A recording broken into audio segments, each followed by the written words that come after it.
Oi gente, tudo bem com vocês? Meu nome é Sara, do blog Destino Dela. E hoje eu trouxe uma indicação de filme pra vocês. Na verdade, eu vou falar um pouco sobre o filme, fazer uma breve resenha e depois eu vou falar um pouco sobre a história, porque é um filme baseado em história real, né? Então, bora lá!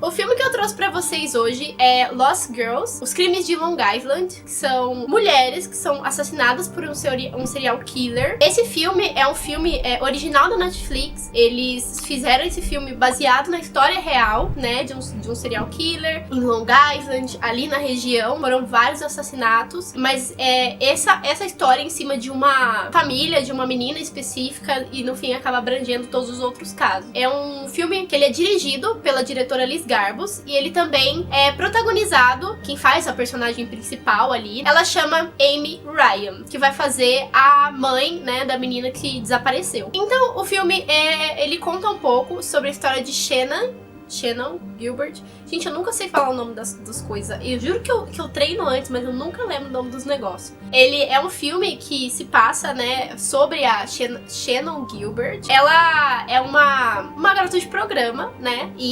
No dia 1º de maio de 2010, ela desaparece. Na verdade, ela é vista saindo da casa de um dos clientes, né? Esse cliente, o nome dele é Joseph Breyer, uma coisa assim. Ela é vista saindo dessa casa. Ela tá muito assustada, ela sai correndo. Tem um motorista que está esperando ela do lado de fora da casa pra levar ela embora, porque ela ligou pra ele e pediu pro motorista ficar esperando. E pelo jeito era algo corriqueiro, então o motorista já tava acostumado a ficar esperando e levar ela embora. E ela é vista pelo condomínio e alguma das câmeras das gravações, batendo nas casas, pedindo ajuda, enfim. Aí ela vê, né, o cara tá ligando pra ela e por fim ela não atende, mas aí ela vê ele tenta colocar ela no carro pra levar ela embora, só que ela tá muito fora de si. Ele acaba deixando ela embora e ela sai correndo e ela foge, e depois, a partir desse momento, ela desaparece. Essa foi a última vez que ela foi vista. Então a mãe dela, depois, né, desse desaparecimento, que a mãe dela tenta entrar em contato com ela várias vezes, elas não moram juntas. Aí a mãe dela tenta entrar em contato com ela várias vezes e acha muito estranho, porque apesar dela não serem tão próximas, dela não tá sempre lá, ela sempre atende o telefone, enfim, ela sempre tem contato. E a mãe dela começa a achar tudo muito estranho. E por fim, a mãe dela vai atrás de algumas pessoas e percebe que realmente ela desapareceu, né? Porque a mãe dela primeiro que queria ver se achava ela com alguém conhecido. Foi atrás do namorado, suposto namorado, não achou, e depois foi atrás do motorista. Depois disso, ela realmente nota que a Shannon sumiu, então ela vai atrás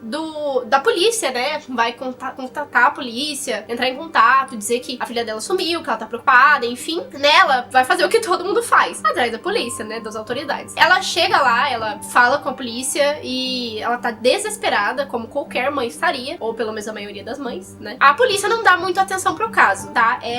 Você vê, assim, um descaso logo de início da polícia ali, depois que ela fala, né, sobre o desaparecimento, mas ela pressiona muito. Ela começa a perceber o descaso da polícia, então ela começa a pressionar eles pra poder fazer alguma coisa. Depois que ela pressiona eles e vê que realmente eles vão demorar pra se mover, fazer alguma coisa, ela não consegue ficar parada, então ela decide fazer as coisas por si só. Então ela começa a investigar algumas coisas, ela vai até o pitch, ela conversa com algumas pessoas. Você vê que ela tem uma participação ali no filme, o que aconteceu na história real. Até teve um livro sobre esse caso, sobre essa mãe, enfim. O livro retrata também isso, que dizem que sim, ela teve uma participação, porque a polícia agiu com muito descaso por causa do tipo de trabalho que elas tinham. Vocês vão entender porque, assistindo o filme, é muito óbvio, né? A gente sabe que essas coisas acontecem mesmo, tem um preconceito. A continuação da história, um policial solta o cachorro, na verdade foi uma coincidência, e o cachorro é um cachorro farejador. O cachorro sente o cheiro de alguma coisa, e é a partir desse momento que eles começam a achar outros corpos na região. Ou seja, não só o sumiço da Shannon vira um assunto recorrente do filme, mas é o que dá o pontapé ali, porque ela sumiu justamente ali naquela região, e foi justamente nessa região em que os corpos foram encontrados, que é muito próximo ao condomínio. A polícia aí começa a ficar preocupada. Você vê uma preocupação, até um choque deles, porque é preocupante isso, realmente pelo descaso. Então, a partir do momento que eles acharam muitos corpos, eles ficaram preocupados, porque não foi uma, duas mortes. Foram 4 corpos, na verdade, no total, encontrado ali naquela região específica, onde foi encontrado o primeiro corpo. E aí, eles ficam com essa preocupação da mídia cair em cima e ficar feio pra polícia, né? Ficar uma coisa de descaso, ficar muito claro que ninguém foi atrás dessas meninas, porque todas elas que estavam na mesma região onde foi encontrada a primeira, as outras 3, todas eram garotas de programa. Ou seja, nenhuma das 4 foram encontradas, ou melhor, talvez nenhuma das 4 tenha sido realmente procurada. Então, o filme vai contar muito vários pontos, né? Ele vai falar da atuação da polícia, da investigação,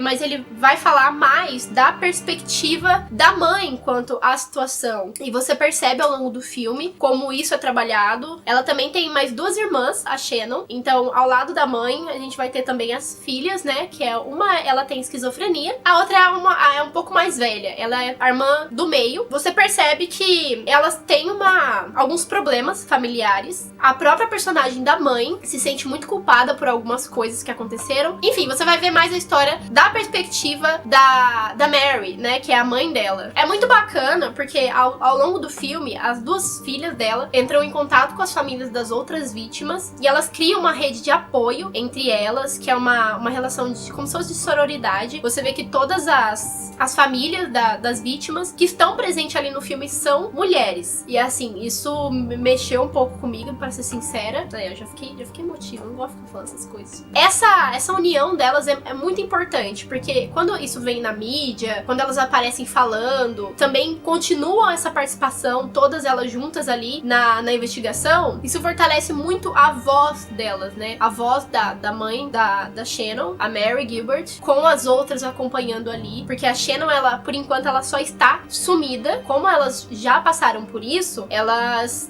trouxeram o apoio delas pra Shannon. No começo, a mãe da Shannon ficou irritada com tudo isso, mas depois você vê que ela abraça muito essa ideia e as outras mulheres abraçam muito ela. É muito bacana essa perspectiva do filme também. Então, assim, o filme em si, ele vai retratar muito essa falta de respostas, né? Por elas serem garotas de programa. E retrata também não só o descaso com as vítimas, mas o descaso com as famílias das vítimas, né? Porque o descaso não é só com as vítimas, mas com as famílias que precisam dessas respostas. Assim, o assassino, ele nunca foi preso. E já é bom deixar isso claro pra quem for assistir o filme. Ele é baseado na história real, mas ele é bem fiel em alguns pontos, até onde eu pesquisei. Essa é uma história, assim, bem tensa, mas é muito interessante de você acompanhar pra quem se interessa, né, sobre esses assuntos. Bom, enfim, agora eu vou falar um pouquinho do caso real pra vocês. O assassino, né, de Gilgo Beach, que é a região toda ali. E assim, tem uma suspeita de que ele tenha sido responsável por 10 a 16 mortes. Assim que a Shannon some, né, que começa essa investigação, algumas pessoas dizem que, alguns relatos, na verdade, dizem que, na verdade, não foi intencional, que eles acharam os corpos, e outros disseram que foi intencional, que foi mandado, que eles realmente foram lá justamente procurar algum indício. Mas é um parêntese em aberto. Então, continuando. Enfim, eles acharam 10 corpos naquela região, ou os corpos, na verdade, ou os restos. E além das todas as mulheres, né, que eles acharam naquela região, eles também acharam um bebê, né, do sexo feminino, e também um rapaz, um homem asiático, com roupas femininas. O que dá indícios de que talvez ele fosse trans. A morte da Shannon, na época, ela foi considerada acidental, quando eles acharam o corpo dela, e disseram que foi por um afogamento, na verdade, acidental. Mas a mãe dela não aceita, a mãe dela acha absurdo, porque a mãe dela tinha quase certeza que tinha sido um assassinato. As outras vítimas tinham sido mortas estranguladas, então assim, todas elas tinham indício aqui na área da jugular. Quando foi feita a outra autópsia, foi descartado a possibilidade de ter sido acidental e realmente comprovado de que tinha sido uma morte proposital com o enforcamento. E como esse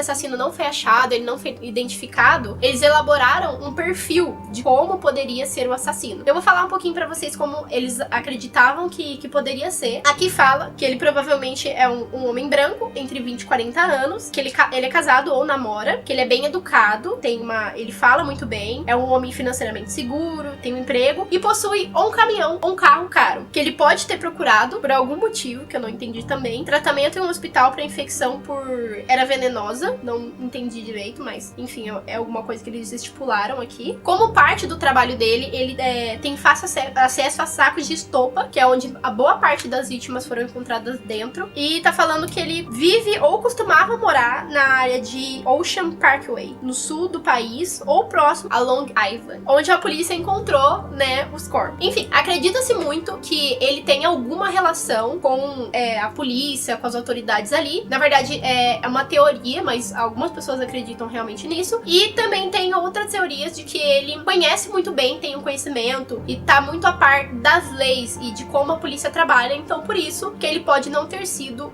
localizado e preso até hoje. Gente, depois de 2010, já fazem aí 10 anos, né, que a mãe da Shannon, as outras mães estão nessa luta pra conseguir descobrir quem realmente é o serial killer, porque, enfim, ele fica solto e ele pode fazer isso com outras vítimas. E então, já faz, assim, bastante tempo. Então, assim, a polícia tem alguns outros suspeitos. A gente vai ter James Burke em 2016 ali. Em 2017 ali, a gente tem um outro suspeito, que é o John Bischoff. Bischoff, não sei como se pronuncia direito, mas é o John. E ele é um carpinteiro. E ele já tinha sido condenado por o assassinato de 2 vítimas. Então, ele é um suspeito em potencial por morar na região e por, né, já ter cometido 2 assassinatos. E o James Bissett, que é Bissett pronuncia. E ele é um administrador de um viveiro. Então, ele fica ali na região também. E ele é um fornecedor de estopa. Então, por isso que ele é um forte suspeito. Mas assim que foi descoberto o corpo da Shannon, depois de mais ou menos 1 ano, se eu não me engano, de investigação, eu acredito que foi isso. Quando foi descoberto o corpo dela, ele se suicidou 2 dias depois. Então, assim, é realmente também meio suspeito, mas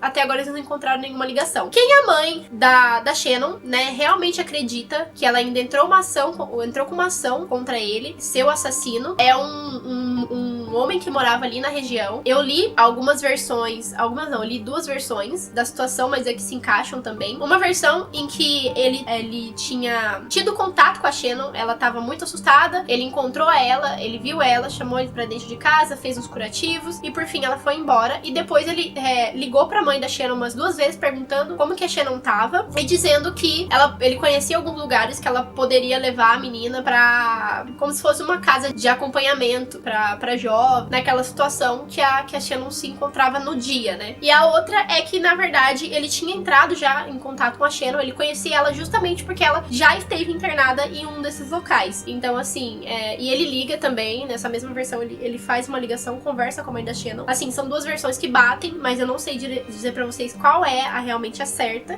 Acredito que a primeira, porque ela realmente estava perdida ali, tanto no filme quanto nas outras versões que eu já tinha lido. Então, acredito que a primeira versão, de que ele tenha tido contato com ela e depois tenha ligado, né, pra falar sobre a sua ação, seja a mais provável. Mas, assim, a gente não pode descartar porque são 2 versões que se encaixam. Então, assim, a mãe da Shannon, a Mary Gilbert, ela tem muita certeza de que ele foi o responsável, porque depois ele, acho que não sei se por medo, não sei se por realmente ser o culpado, ele nega, né, ter entrado em contato com ela. Depois a polícia descobre, ele fala que realmente entrou, enfim, mas ele acaba contando uma outra história. Então, como eu falei pra vocês, ela entra com uma ação contra ele no ano de 2012, que é uma ação de morte legal. Por fim, acabou não dando muita coisa. Essa é a história, assim, que é bem próxima do que o filme retrata. Tem muitos outros pontos também, tem outros assassinatos pela região que também são relacionados com esse mesmo assassino, e também outros assassinatos na região, só que com características diferentes do que já estava sendo encontrado. Então a polícia até acreditava que seriam 2